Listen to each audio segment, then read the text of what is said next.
guys, what is up? It is Cole. Been a long time, but let's just pretend it hasn't been, okay? I'm trying to do a relaunch, rebirth of this channel, and I thought a good thing to do would just be something quick and easy, and so this is not a comic, but comic related, and I thought maybe it would at least help me get some views after being dormant for so long. I literally just a few minutes ago, watched the first episode of the Netflix original series Daredevil, based on the Marvel character, of course, and I thought I'd give some impressions on it, and again, just keep it pretty fast. I'm not going to delve in too deep. Just to skip to the end here, I think it shows a lot of promise. I've only watched the first. I'll probably watch a couple more tonight, but I really don't want to overdo it. I think when I get really interested in something that I can watch, I try to like pace myself, or even if it's something that I've just been really looking forward to reading, I try to not overdo it all in one day or something. Great, now the cat's attacking the camera. But anyway, I thought it showed a lot of promise. I don't recall any actors' names, but so far, pretty happy with casting. I mean, if you really want to quibble about the guy playing Matt Murdock, his hair's a little dark. They could have lightened it, but who cares? Not really that important. I will say that it did take me pretty much the whole episode to really decide on it, but there's a shot towards the end where he revisits the old gym where his father, the boxer, trained. And he walks in, and he's just wearing a sweater, and he has his cane, and he looks just perfect to me. I was like, yes, that's right, that's Matt Murdock.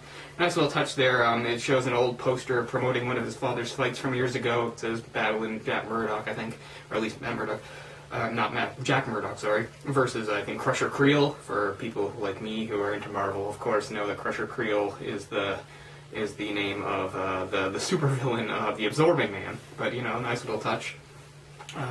I don't know much about the guy that wrote the episode. I'll look into him and stuff, but yeah, I really like the guy they got playing Foggy. He seems about right. He's he's sort of the yin to Matt's yang. Even though so far, I mean, this is early on, so Matt's not as deadly serious as he might get later on. So they'll both smile and make jokes and stuff like that. Kingpin has yet to make an appearance. However, I've seen previews and I know who the actor is and what he looks like and that sort of stuff. But Karen Page shows up right away, and I'm fine with that. Seems pretty cool, and as the episode goes on, we get to see that because of her circumstances, she's going to get quite close to Matt and Foggy, and that will go on, and so that's good. I don't know what future plans are for Karen Page.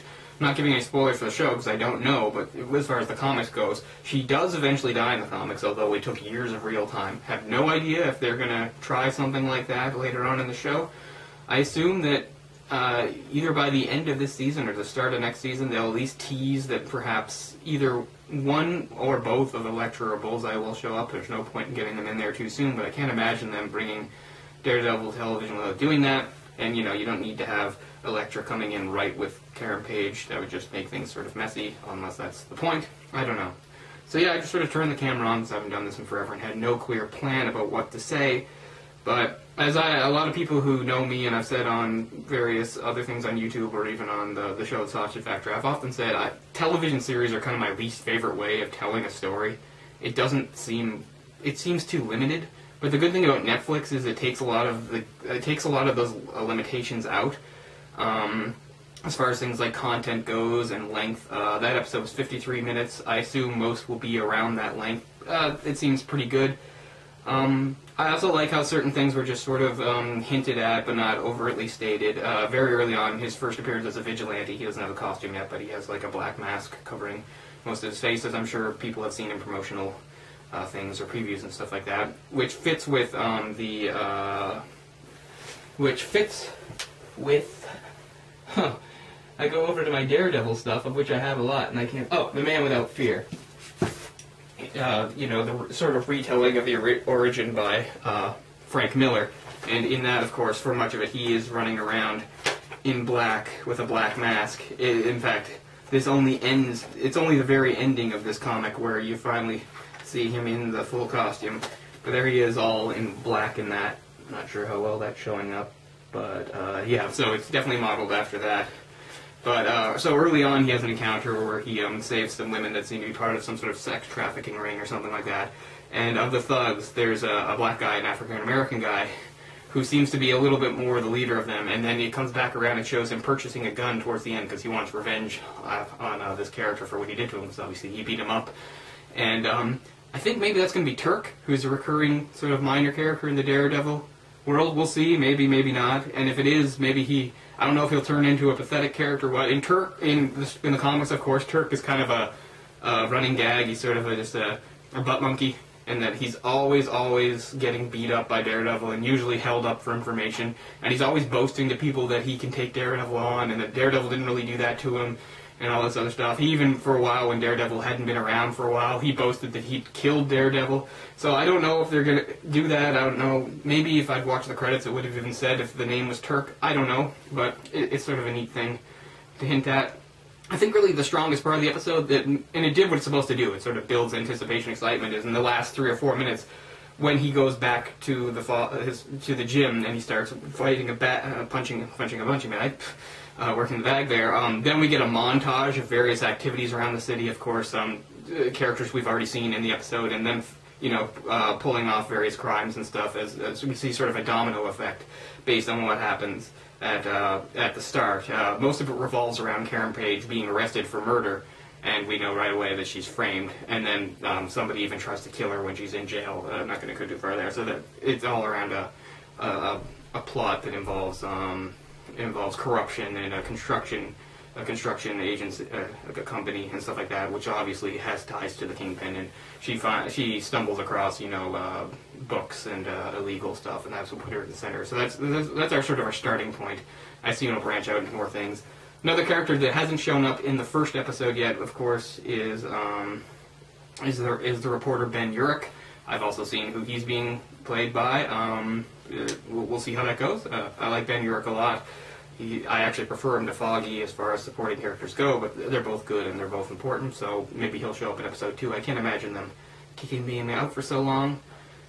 But, yeah, this really could have gone either way, because Daredevil is one of my absolute favorite characters. I hold him in very high regard. He's right up there. He's probably top 5 material comics, not just superheroes comics. I love him that much. I have tons and tons of Daredevil stuff, and he's had some lulls, particularly like the most of the 90s weren't that great, so I don't have much of that, but probably my favorite stuff is the Marvel Knights series that started towards the end of the 90s that sort of got him that going. Of course I have the Frank Miller stuff from the 80s. I even have some of the more kitschy stuff from the 70s, which is still pretty good. It just, in the 70s the title sort of didn't have... It had a lot of turnover in that different writers and artists were coming and going and stuff. That was one of the things that was a great opportunity for Frank Miller towards 79 going to 80. Was like he was given the opportunity to write and draw, which is all he really wanted to do, was not just be an artist but write, and he really got to use that opportunity and bring stability to the book and bring his own vision. Now, I assume that a lot of this stuff that's going to show up in the show won't be exactly like that, but I think it'll definitely borrow from the stuff Frank Miller did. As I said, I can't imagine Bullseye and Elektra not showing up, and maybe even mentions of the Hand. We'll see. That's all. Hopefully, I don't want showing up in episode 3 anyway. They've got enough to establish here. But yeah, so this was something I could really hate, and so far it looks very promising. Again, I'm not going to change my mind about TV. I'll still say if you want Daredevil, he's in here, really. But I'm just like most people. I like seeing these things on the screen in TV and movies and stuff like that. But I just mean, I tried watching Marvel's Agents of S.H.I.E.L.D. and didn't like it at all. It in no way felt like the Marvel Universe to me. I know they tried their best to have some connections to the Marvel Studios movies, like Avengers stuff, obviously with Agent Coulson. But it just rang hollow for me. Only watched a few episodes of that. But this seems, as I've said before, very promising. There's not too many other details I want to get bogged down into. It's only the first episode, and we'll see how it goes. So the main point of this video was just to sort of get my feet wet again, because I plan to finally do some more comics stuff. But I thought this would be an interesting, a good thing to sort of kickstart that and maybe get people talking and stuff, because a lot of people have Netflix, so it's a very accessible show. And as I've said, I've just watched episode 1. I'll probably watch at least 2 or maybe 1 or 2 more tonight, depending on how things go. Again, I don't want to overload myself. But, yeah. Promising, fingers crossed. Pretty happy with things so far. There's a lot more ground to cover, but as I said, I love Daredevil, so it means a lot to me to see him done so far in a fashion that I think is pretty cool. At first, I'll say one other thing. At first, a couple of the fights, particularly he has a fight with a fairly skilled assassin. We'll say he fights off a fairly skilled assassin, so it's a more drawn-out fight, which is fair because, again, he's not just fighting a thug, he's fighting somebody with some skills. Still, it felt a little long to me because I just thought, you know, come on, Daredevil, even with this guy, should be able to take him out fairly quickly, but then you remind yourself, he's not Daredevil yet, he's still getting used to it, so, you know, minor quibble, so they probably played that the right way, too. And maybe they're trying to make it a little more realistic and that he just can't just, you know, take care of guys like that. We'll see how that goes, too. I don't mind. I mean, I like good fight scenes, and so far it looks pretty good.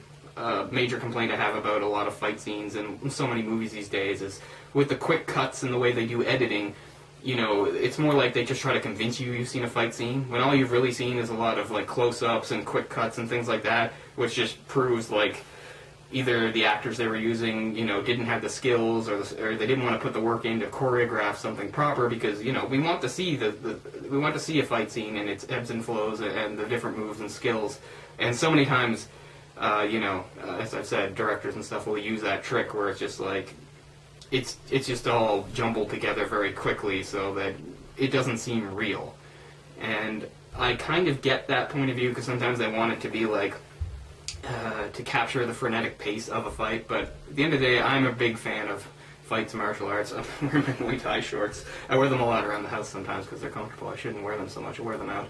Should have at least changed before the video, but anyway, so I'm a martial arts fan, so I love seeing that in sort of anything. So I always feel cheated when there's going to be a fight scene and they don't really frame it and follow it and edit it in the way that we can watch it. You know, again, they'll just do fast cuts and stuff, and they'll be like, there's a fight scene because there's one guy on the ground and that guy's standing, so there was a fight, but it doesn't feel like you watched a fight. But so far, again, so good for the most part. I liked how they did it for the most part. So, yeah. I said I'd keep this quick, so we're going to stop here. But I hope somebody will watch this and we can get a little discussion going. And, yeah, really planning to, for real this time, relaunch the channel. It's way past time I did that. It's not like I've been too busy. God knows I've had the time. It was more, I always felt like, oh, if I do one now, I'll just do a crappy job. Or if I do one now, you know, I'm just not feeling it, you know. So I feel the itch to do it again and hopefully to do it well, because I want to put quality up there, not just a bunch of forgettable stuff like me rambling, like I'm probably doing now. So thanks a lot for watching, guys. Really looking forward to getting the channel going again. If you are watching, yeah, I really appreciate it. It shows that some people actually remember, because I realize if you're dormant on YouTube for like several months, like, people forget about you, and why shouldn't they? You know, there's so much other stuff to watch, so if anybody's watching, I appreciate that so much, and I can make at least a vague promise that there will be more content coming soon. So yeah, Daredevil, thumbs up for now, but the main word I'll use is promising. Alright, that is going to do it. Thanks a lot, true believers. I'm going to see you next time, which should be pretty soon. Bye-bye.